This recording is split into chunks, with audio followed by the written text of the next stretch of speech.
All right. Dividends received deduction. This is a deduction that only pertains to C corporations. Individuals don't get this, partnerships don't get this, corporations get this. The purpose behind this dividends received deduction is to mitigate double taxation. So when corporations issue a dividend to their shareholders, it is not a deductible expense. They don't get any tax benefit from doing that. It does not reduce their taxable income at all.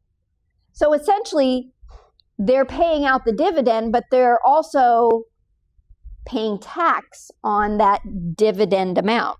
You know, usually if you have some sort of expense or some sort of income item, it's an income item on one side, but it's an expense on the other side, right? So I pay wages to an employee.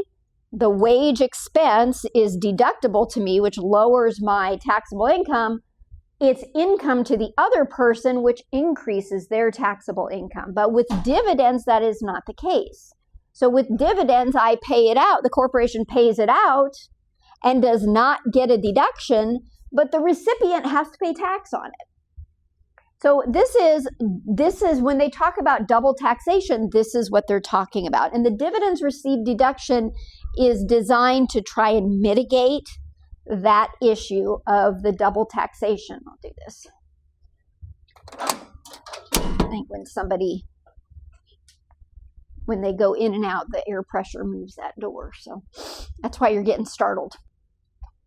So this becomes even more of a problem when you have corporations that own stock in other corporations, and the other corporations pay dividends to that corporation. So you would get this whole long line of Microsoft owns Tesla stock. Tesla pays a dividend to Microsoft. Tesla does not get a deduction for that.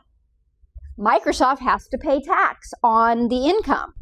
But then Microsoft turns around and also issues a dividend to their shareholders. So now we've got this long line of income that's just being taxed over and over and over again, which I'm sure to some people that's not a problem, but it kind of goes against the income, the philosophy behind it's deductible on one end, it's taxable on the other end, on the receiving end. Deductible on the giving end, taxable on the receiving end. But with dividends, that's not how it works because those dividends are not deductible. But corporations get what's called a dividends received deduction. So they can partially mitigate the tax effect of receiving dividends. So again, dividends received. You have to receive dividends. This is not for companies that pay dividends. This is for companies that receive dividends from other companies. So it depends, the amount of the deduction depends on how much of the other company you own. So if a company owns less than 20% of another company, then any dividends they receive, they get a 50% deduction on that. So if I've got, like I said, Tesla, or I think I did it the opposite way. Microsoft owns stock in Tesla. And let's just say they own 20% of the stock in Tesla. And then Tesla pays a dividend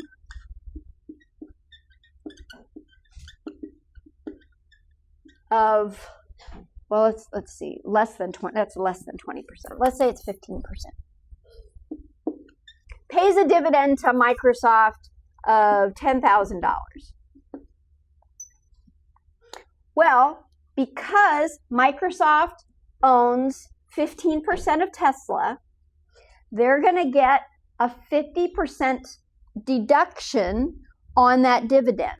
So we would take the $10,000 dividend times 50%. They get to deduct $5,000. So they've got to declare that $10,000 income on the tax return, but they're going to turn around and take a dividends received deduction of $5,000 because they owned 15% of that company. If instead of 15%, this was 25%, that is going to change the amount of the deduction that they get. It's going to increase the amount of deduction. Now, if it's between 20 and 79.9% of the company, they get a 65% deduction. So they would take 65%, 6,500 is now their deduction. So they're going to pay tax. They've got taxable income of $10,000, but they're going to get a deduction of $6,500. If they own 85% of the stock in Tesla, Tesla pays a dividend of $10,000.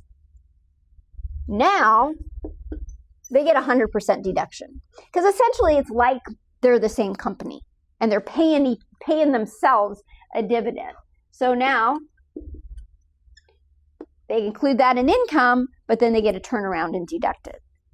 That's the dividends received deduction. So up here where they're talking about charitable contributions and determining taxable income, it says it's before the dividends received deduction. So before you do this calculation, that's when we determine 10% of the taxable income for the charitable contributions.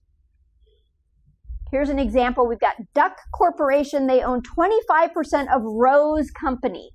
All right, 25% to 65% dividends received deduction. Duck received a $10,000 dividend from Rose. They're entitled to a $6,500 dividends received deduction. This means that $3,500 of that dividend would be taxable to them. If they owned 15%, the deduction, the dividends received deduction would be $5,000, and $5,000 would have been taxable. So again, it all depends on the ownership percentage, how much. So you're looking at two different percentages. What percentage do they own of the other company determines what percentage they get for the deduction.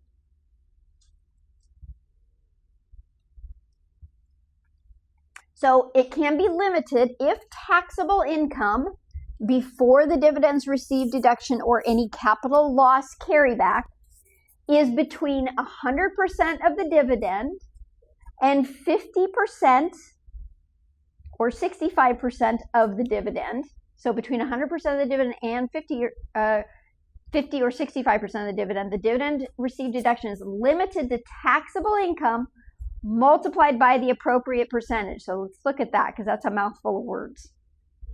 We've got Silva Silverware owns 30% of Fredonia Flatware. All right, so 30% would be in the 65% dividends received deduction. Fredonia paid a $20,000 dividend to Silva. Silva's taxable income before the dividends received deduction was $50,000. Their dividends received deduction, therefore, is $13,000, 65% of the $20,000 dividend. So let's apply this here. So again, if taxable income, where's our taxable income here? $50,000 is between 100% of the dividend and either, in this case, 65% of the dividend. So 50,000, let's see, what are we, if taxable income is between 100% of the dividend, 100% of the dividend was 20,000. Where am I here? 100% of the dividend and 65% of the dividend, 13,000. So if their taxable income falls between these two numbers, the amount of the dividend and the amount of the dividend received deduction, the dividend received deduction is limited to taxable income, 50,000 multiplied by the applicable percentage. So let's look at this difference here. Information from the previous example, Silva's taxable income before the dividend received deduction excuse me, was $5,000. All right, so $5,000 taxable income, 100% of the dividend here is $20,000. which means the dividend received deduction is $13,000. Let's see. Before dividend received, it was $5,000. Silva's taxable income is not between 65% of the dividend and 100% of the dividend. Thus, the dividend received deduction is not limited. But let's look at this. So now Silva's taxable income before the dividend received deduction was $18,000. Well, that does fall between $13,000 and $20,000. So in this case, their taxable income is in the limitation area between $13,000 and $20,000. Silva's dividend received deduction is going to be limited to 65% of taxable income, or $11,700. So instead of getting the full $13,000, it's now limited to $11,700. So if Silva had owned less than 20%, the applicable percentage would have been 50% and the lower dollar limit. So the limitation would have been $10,000 because 10,000 of 50% of 20,000.